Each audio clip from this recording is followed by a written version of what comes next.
The first thing people noticed was the sound.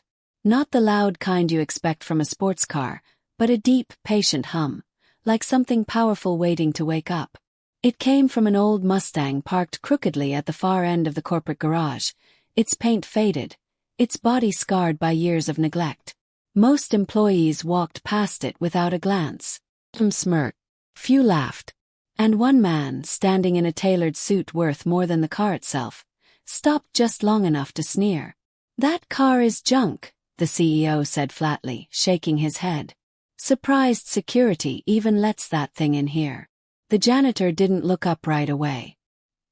He was leaning over his mop, moving slowly, carefully, like a man who had learned not to rush anything in life. His uniform was clean but worn. His hands were rough. His eyes, when he finally raised them, were calm. He had heard comments like that before. He always did. About the car. About him. About what people thought he was worth. The CEO barely noticed the look. He was already turning away, phone to his ear, talking about acquisitions, market dominance, and a new engine deal rumored to be worth $2 billion. To him, the janitor was part of the background, someone who cleaned the mess but never made decisions, never built things that mattered. But what the CEO didn't know was that the Mustang wasn't abandoned. It wasn't broken. And it definitely wasn't junk. The janitor, whose name no one ever bothered to ask, finished his shift like he always did. He emptied trash cans, polished glass doors, nodded politely when ignored. When the garage finally emptied and the lights dimmed, he walked toward the Mustang. His steps slowed not from age but from intention. He ran a hand across the hood, feeling every dent, every memory buried under the metal. That car wasn't just steel and rubber. It was years of late nights, quiet sacrifices, and knowledge earned the hard way. Long before he held a mop, he had held blueprints. Long before he cleaned floors, he had designed engines people said were impossible. Life had taken turns no one planned, but it had never taken his skill. He slid into the driver's seat and paused, just for a moment. Somewhere above him, in glass offices filled with confidence and arrogance, people believed they understood power. They believed money was the loudest thing in the room. The key turned. First there was silence. Then a sudden, unmistakable roar erupted through the garage. Raw, controlled, alive. The ground seemed to vibrate. Lights flickered. Security cameras jolted as if surprised. Up in his office, the CEO froze mid-sentence, his phone slipping from his hand. Because that wasn't the sound of junk. That was the sound of an engine that could change everything, and the man who built it was no longer invisible. The sound echoed through the concrete levels, rolling up the ramps and into places where silence usually ruled. A few security guards rushed toward the noise, hands raised in confusion, not fear. The janitor stayed seated, calm, listening closely as the engine settled into a steady rhythm. It wasn't loud anymore. It was precise, balanced, like a heartbeat that knew exactly how fast it needed to go. Upstairs, the CEO pressed his palm against the glass wall of his office, staring down at the garage lights flickering below. He had heard engines before. He had invested in them, bought companies that built them, but this was different. This wasn't noise meant to impress. It was control, and control always meant intelligence behind it. He demanded answers, barking into his phone, asking security who was authorized to start a vehicle after hours. No one had a clear response. The janitor's name didn't even appear on the access logs. He was just maintenance, a line item, a badge number. That fact unsettled the CEO more than the sound itself. In the garage, the janitor shut the engine off and stepped out of the Mustang. The sudden quiet felt heavy. One guard recognized him and lowered his voice, asking if everything was all right. The janitor nodded politely, apologizing for the disturbance, as if he had dropped a box instead of awakened something powerful. He promised it wouldn't happen again. The guard hesitated, then walked away, still shaking his head. As the garage cleared, memories surfaced. Long nights in small workshops, hands stained with oil, sketches drawn on scrap paper when money was short but ideas were endless. Years ago, he had believed talent would protect him. That skill alone would keep doors open. He had been wrong. A single bad partnership, a company that folded overnight, and suddenly his name meant nothing. So he took the work that was offered. He kept his head down. He kept building quietly. The Mustang was never meant to be seen. It was a test bed. A place to try concepts no boardroom would approve. A hybrid of old steel and new thinking, built with patience instead of funding. He had replaced almost everything inside it except the badge on the hood. That badge reminded him of where innovation once came from. People, not titles. The CEO, unable to sit still, left his office and headed for the elevator. On the ride down, he replayed the sound in his mind. He thought about the $2 billion engine contract waiting on his desk, the one his engineers were struggling to finalize. Timelines were tight, the margins thinner than he liked. And now, somehow, a forgotten car in his own garage had shaken his confidence. When the elevator doors opened, the garage was nearly empty. The Mustang sat alone, innocent-looking again. The CEO walked around it slowly, eyes sharp, noticing details he had missed before. Custom vents, reinforced mounts, subtle changes no amateur would bother with. This wasn't junk. It was a question. From the shadows, the janitor watched, unseen, keys warm in his pocket. He hadn't planned to reveal anything. Not yet. But now the balance had shifted. The engine had spoken for him, and it had reached the one person who never expected to listen. The CEO stopped beside the driver's door, hand hovering just above the handle, unsure whether to open it or walk away. And in that moment, neither man knew who was about to lose more, the one with the power or the one who had built something far greater than anyone imagined. The CEO didn't touch the door. He stepped back instead, as if the car might react to him. For the first time in years, he felt unsure inside his own building. He signaled to security to pull camera footage from the garage, every angle, every second. He wanted to know who had turned that key and why no one had told him a machine like that existed under his roof. By morning, rumors spread faster than emails. Engineers whispered about the sound they'd heard. A few junior staff searched online forums, trying to match it to known performance builds, but nothing fit. The specs didn't line up. The frequency, the tone, the control, it didn't belong to anything on the market. Someone joked it sounded like a prototype that never got approved. No one laughed for long. The janitor arrived at work like always, pushing his cart down the hallway while conversations stopped around him. People looked twice now. Some stared. Others pretended not to. He felt it, the shift in the air, but he kept his eyes forward. Attention was dangerous. It always had been. He cleaned a glass wall outside a conference room where executives argued over delayed designs and rising costs. Words like over budget, risk, and failure floated through the door. Inside that room, the CEO slammed his hand on the table. Their flagship engine project was slipping, and every delay threatened the massive deal that defined his reputation. He prided himself on control, on seeing problems before they surfaced. But last night had exposed a blind spot. Something brilliant had grown right beside him, unseen. Later that afternoon, he ordered a quiet background check. Not on the car, on the janitor. The report came back thin. Too thin. A gap of years with no clear explanation. A few old patents listed under a different company name, long expired. Engineering credentials buried under legal jargon from a startup that collapsed a decade ago. It was enough to spark curiosity, not enough to provide answers. Meanwhile, the janitor found an envelope tucked into his cart. No name. Just a time and a conference room number. He didn't open it right away. He already knew who it was from. He also knew that stepping into that room would change everything he'd worked to keep quiet.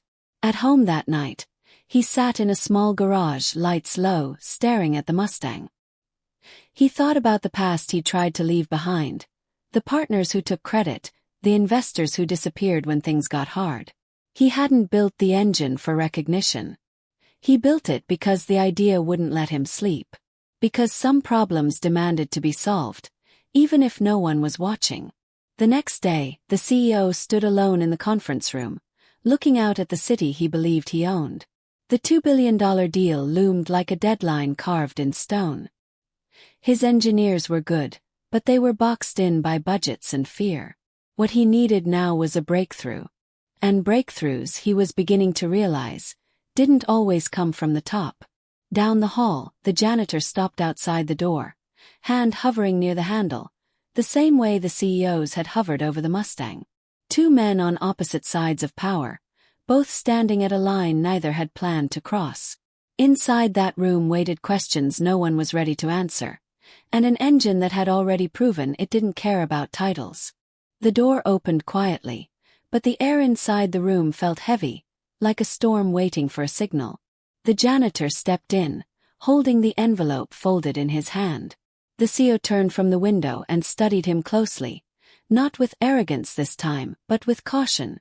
For a moment neither spoke. The silence carried more weight than any accusation. The CEO gestured to a chair, then hesitated, as if unsure whether offering it would change the balance between them. He finally spoke, asking simple questions. How long he'd worked here, where he'd learned about engines, why that Mustang was in his garage. The janitor answered carefully, choosing words the way he chose parts for an engine, knowing one wrong move could cause everything to fail. Outside the room, tension rippled through the building. Engineers gathered around screens showing incomplete simulations. The engine contract clock kept ticking. Every hour lost meant more pressure, more risk. Some of them had heard the garage story. A few believed it was a distraction. Others hoped it was a miracle. The CEO leaned forward, voice lower now.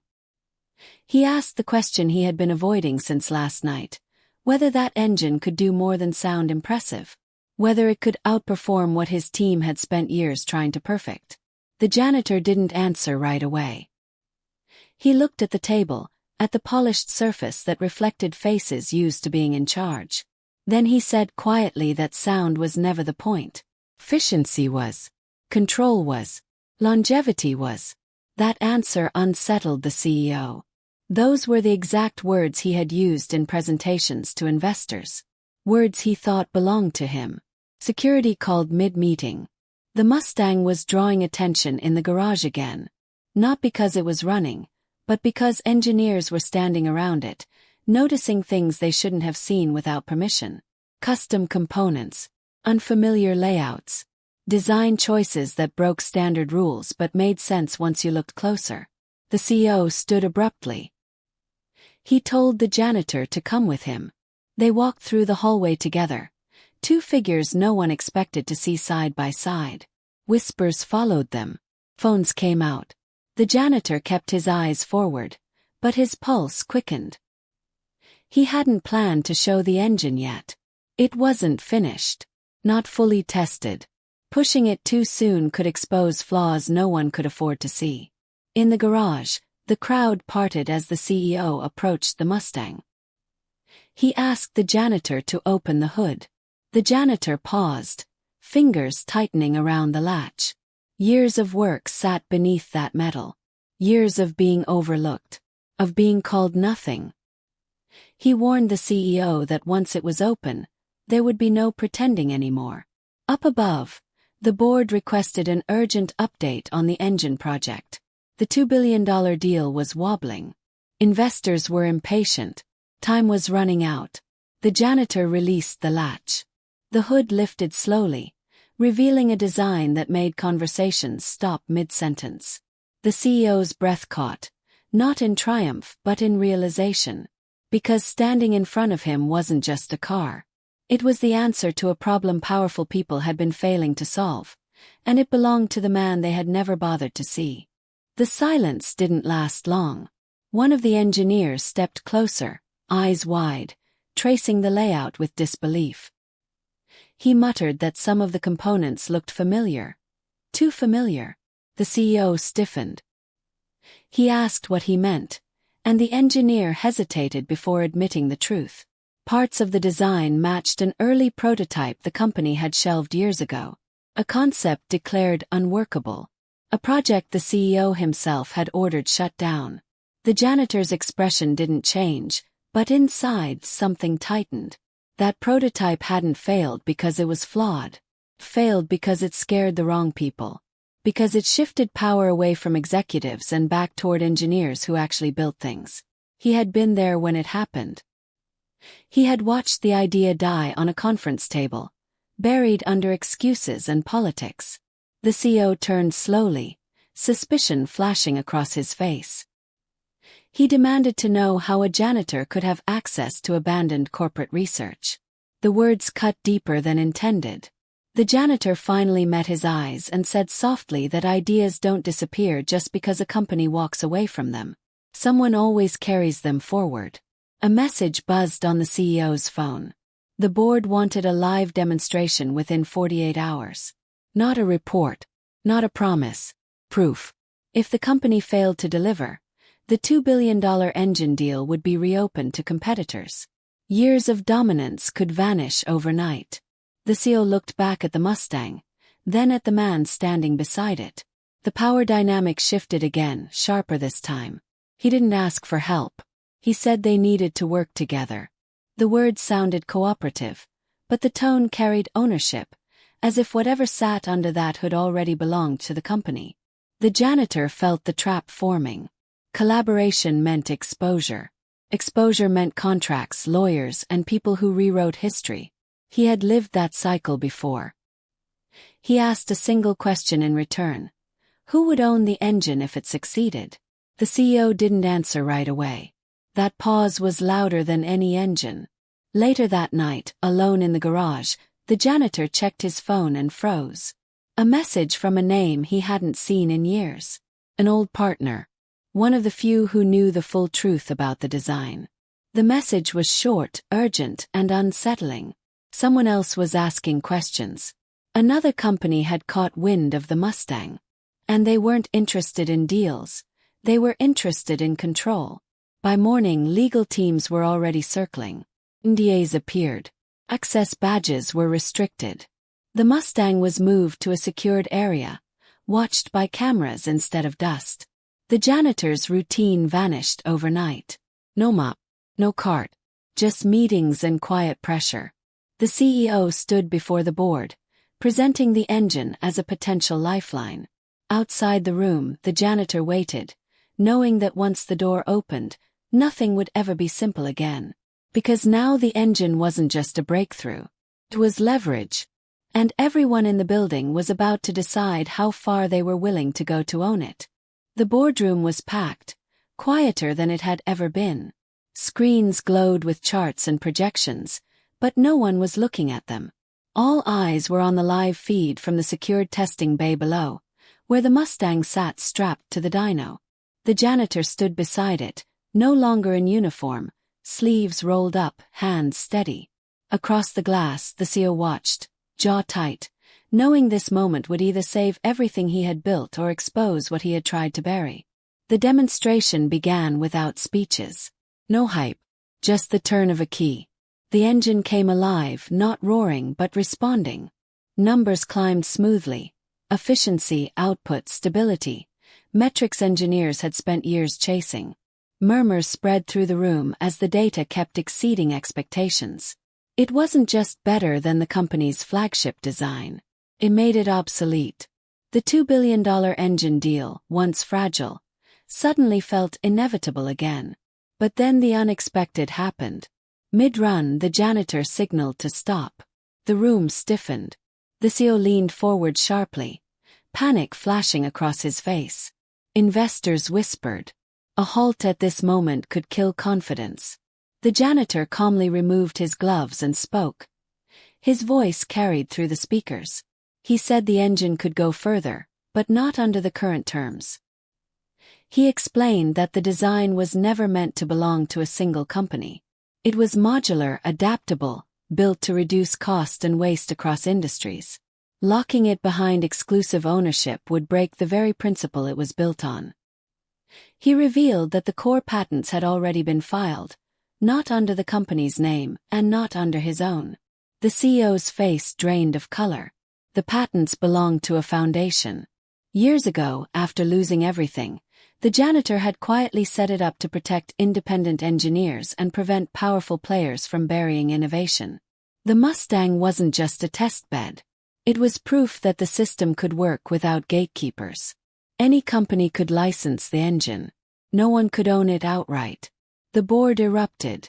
Some furious, some impressed. The CEO stood frozen, realizing leverage had shifted completely. He could still save the deal, but only by agreeing to terms that stripped him of absolute control. After a long, tense pause, he agreed. The deal went through not as dominance but as partnership. The company would manufacture. The foundation would oversee. The engine would change the industry, not crown a single king. Cameras shut off. Applause broke out, hesitant but real. As the room cleared, the CEO approached the janitor privately. He admitted he had mocked the car because it scared him. He offered a title, a corner office, a public apology. The janitor listened, then declined the office. He accepted a seat on the oversight board instead. Power without visibility, where real decisions mattered. The CEO nodded, understanding too late what respect actually cost.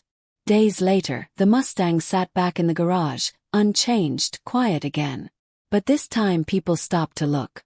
The janitor walked past it, keys in hand, heading out as the sun rose over the city. His phone buzzed with messages from engineers around the world. The foundation was already growing. And the final twist came not with noise, but with silence. Because the most powerful engine in the world wasn't locked in a lab anymore. It was free. The weeks that followed felt unreal, even to the man who had lived through them.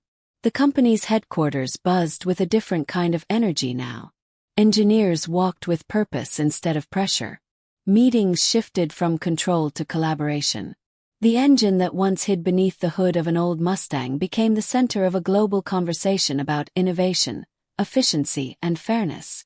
And the man everyone used to call the janitor finally had his real name spoken with respect. The CEO kept his word. The public announcement focused on the breakthrough, not the ego. He acknowledged the mistake of overlooking talent based on appearance and title. It wasn't a grand speech, but it was honest enough to matter. Investors stayed. The $2 billion engine deal didn't just survive. It expanded. Other companies signed on under the foundation's license. And for the first time, competition pushed progress instead of burying it. The Mustang returned to its quiet corner of the garage. Still scratched, still imperfect. Some employees suggested restoring it, painting it, turning it into a symbol. The man refused. He said it needed to look exactly the way it always had. A reminder that greatness doesn't always shine on the surface. Sometimes it waits, patient, until the world is ready to listen. The old partner who had sent the warning message showed up one afternoon. Older, cautious, but smiling. There was no argument this time. No fight over credit. They talked about mistakes, about fear, about how close everything came to disappearing again. In the end, they shook hands and went back to work. Building, teaching, protecting the next generation of engineers who would never have to hide their ideas in a garage. The CEO and the man crossed paths often, usually in quiet moments. There was no friendship, but there was respect. The CEO had learned that leadership without humility collapses eventually. Power, he realized, isn't about owning the best ideas. It's about creating space for them to exist. On his last day as a full-time employee, the man walked through the building one final time. Not to clean but to say goodbye. People stopped him, thanked him, asked questions. He answered kindly, never boasting, never correcting anyone who still called him sir with a tone of disbelief. That evening, he drove the Mustang out of the garage as the city lights came on. The engine hummed smoothly, steady and sure, like it always had. At a red light, a young mechanic in a nearby car glanced over and smiled, nodding in appreciation. The man nodded back. He didn't need recognition anymore. The work spoke for itself. The story spread online, retold in headlines and videos, often simplified into a lesson about arrogance and judgment. But the real message was quieter. It was about patience, about building something meaningful even when no one is watching. About how the world doesn't change when powerful people talk louder, but when overlooked people finally get heard. And somewhere in the city, an old Mustang disappeared into traffic, carrying a man who proved that what looks like junk to the wrong eyes can change everything.